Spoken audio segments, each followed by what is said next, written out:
La verdad es que el discernimiento me encantaría que fuese el ADN en mi vida, en los momentos en que tengo que decidir cosas, en los momentos que me encuentro conmigo misma, pero sobre todo en generar un clima de discernimiento que nos lleve a captar pues, esa presencia de Dios y a contemplar la realidad que Él quiere.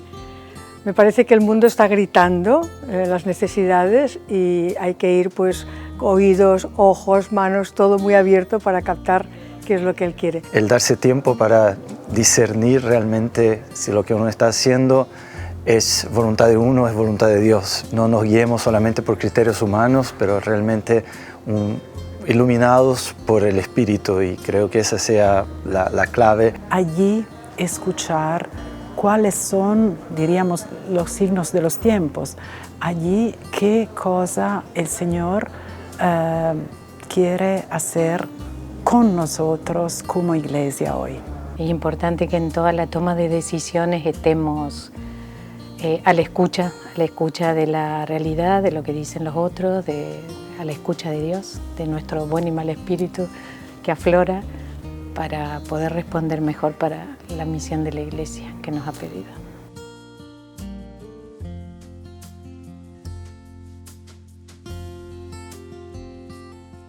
El cotidiano del trabajo, el asumir responsabilidades, reciba luz de una vida posiblemente mirada con ojos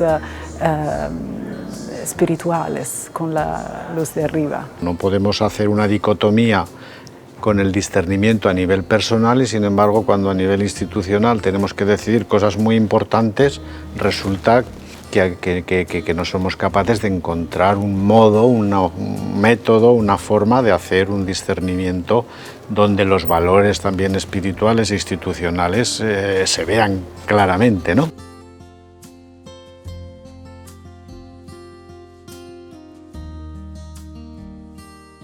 Sinodalidad, el liderazgo y el discernimiento van juntos, y que lo que puedo conseguir en una organización es precisamente aunarlos los tres y ayudarnos mutuamente las personas en esa horizontalidad a buscar la voluntad de Dios.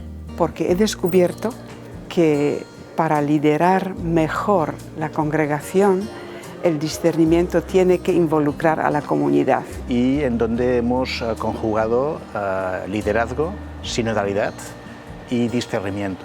Y todo ello para mejorar nuestra aportación a la misión de la Iglesia.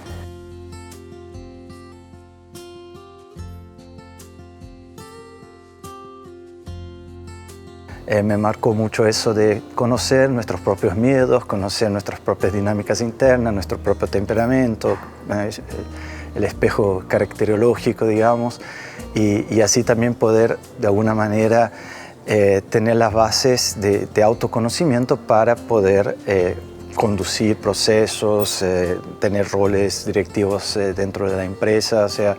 El diálogo como un instrumento también en el discernimiento sinodal, porque nos pone en relación con los demás, pero también he descubierto que el arte del diálogo tiene que ver también con un diálogo en el foro interno, conmigo misma, con conocimiento de mí misma y por supuesto con Dios, con el Espíritu.